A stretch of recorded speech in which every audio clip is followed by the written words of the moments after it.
আসসালামু আলাইকুম। মা, তুমি কি রান্না পারো? টুকিটাকি রান্না করতে পারি, এখনো শিখছি তো। একটু হেঁটে দেখাও তো মা।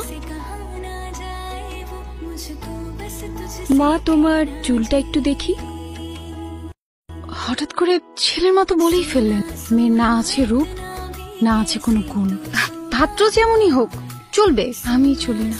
অনেকের মাথায় টাক, পেটে ভুঁড়ি, মোটা খাটো, তাও তারা কত সুন্দর করেই না যৌতুক চায়। শারীরিক কমতি কিচ্ছু না। তাহলে আমার ক্ষেত্রে কেন এমন হবে?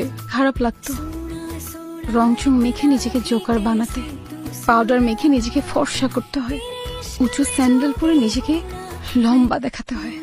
আজ আমাকে আবারও দেখতে আসবে। বাহ, চাটা তো বেশ ভালোই হয়েছে।